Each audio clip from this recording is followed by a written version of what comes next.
To prevent me from being jealous of my stepmother's son, my dad implemented a family point system. Washing dishes earned 1 point, and getting a perfect score on a test earned 10 points. Accumulating 1,000 points meant you could make a wish come true. When my stepbrother broke a vase, Dad said it was a sign of good luck and awarded him 50 points. When I insisted on going to school with a fever, Dad said I was trying to garner sympathy and deducted 100 points. I scrambled to scrape together every point I could, all for that exorbitant math Olympiad registration form. On the day I finally accumulated enough points, my stepbrother cried and said he wanted a pair of limited edition sneakers. Dad immediately emptied my points. We're family. Your points are your brother's points too. I looked at the torn up application form and jumped from the 18th floor balcony. A loud crash came from the living room. I was in my room, grinding away at Olympiad math problems. My hand slipped and the pen tip drew a long black line across the paper. I knew that sound all too well. Last time, when I was washing dishes, I accidentally broke a cheap white plate. My dad, Gary Mills, deducted 50 points. The reason? Carelessness and damaging public property. 50 points. I would have to get 5 perfect scores in exams or wash 50 dishes to earn that back. The living room was dead silent. I put down my pen and pushed the door open. The floor was a mess. That antique vase, Dad's pride and joy, had shattered into pieces. My stepbrother was stepping on a soccer ball with a nonchalant smirk on his face. My stepmother, Esther, was crouching on the floor.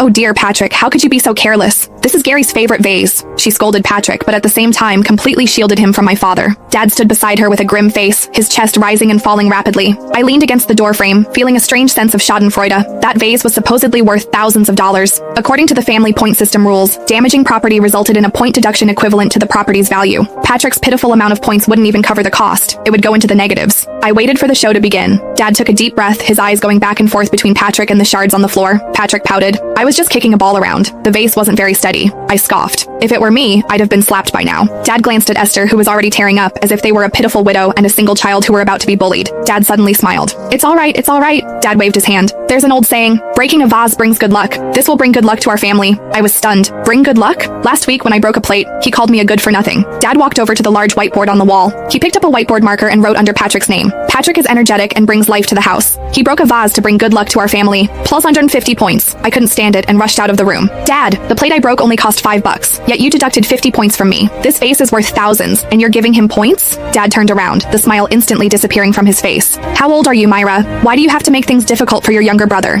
It's not making things difficult. It's about your rules. I pointed to the whiteboard. You said everyone would be treated equally in the family point system. I'm doing this for the sake of this family's harmony. Dad slammed the marker on the table. I'm Patrick's stepfather. If I'm too strict with Patrick, people will say I'm abusing him. I'm strict with you because I'm your father and I have high hopes for you. Don't you understand that? It was always this same excuse. To avoid suspicion, for the sake of his reputation, for optics, he treated his own daughter like dirt and his stepson like treasure. I can't accept it. I stared intently at that glaring plus 50. Dad snorted and uncapped the pen again, disrespecting elders and talking back. Under the column Myra, he wrote 20. I was going to let things slide, but since you love keeping score so much, let's lay it all out. He pointed to the previous record on the whiteboard. The other day you had a fever and didn't go to extra classes, so you wasted my money.